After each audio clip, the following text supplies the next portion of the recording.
এবারের বন্যায় সিলেট বিভাগে আউশ উৎপাদন কমবে। এরই মধ্যে পুরোপুরি নষ্ট হয়েছে প্রায় ৩০,০০০ হেক্টর জমির ধান। কৃষি অধিদপ্তর ও অর্থনীতিবিদরা বলছেন, বন্যায় নষ্ট হয়েছে গ্রীষ্মকালীন সবজি ক্ষেত।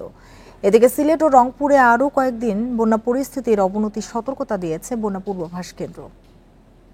এখন জন্ম সনদ দিয়ে খোলো বিকাশ স্টুডেন্ট অ্যাকাউন্ট। নিজের বিকাশ নিজে কর। জুন থেকে কয়েক দফা বন্যার কবলে সিলেট বিভাগ। উজানের ঢলে তলিয়েছে লোকালয়, হাওর, ফসলি জমি।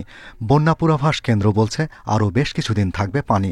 ঘরবাড়িতে পানি ঢোকার পাশাপাশি ডুবেছে আউশের বীজতলা। কৃষি সম্প্রসারণ অধিদপ্তর জানিয়েছে, চলতি মৌসুমে সিলেট বিভাগে 1,80,000 হেক্টর জমিতে রোপা আউশ ধান আবাদের লক্ষ্যমাত্রা ছিল। তবে 3 দফা বন্যায় বড় ক্ষতি হয়েছে কৃষি খাতে।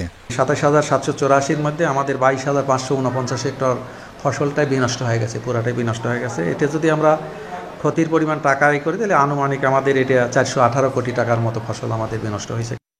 সিলেট ছাড়াও মৌলভীবাজারে 4,755 হেক্টর, হবিগঞ্জে 463 এবং সুনামগঞ্জে 1,013 হেক্টর জমির আউশ ধান নষ্ট হয়েছে।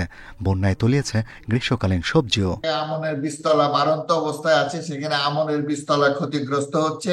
তাছাড়া গ্রীষ্মকালীন শাকসবজি যেটা, এটা তো একেবারেই পুরোপুরি ক্ষতিগ্রস্ত হয়ে গেছে, কারণ পানি উপরে উঠে গেছে, এগুলো আর এখন পাওয়া যাবে না। গরু এবং মহিষ এগুলো যদিও ভেসে অনেক ক্ষেত্রে যায় না, কিন্তু তাদের খাদ্যের প্রচন্ড অভাব থাকে।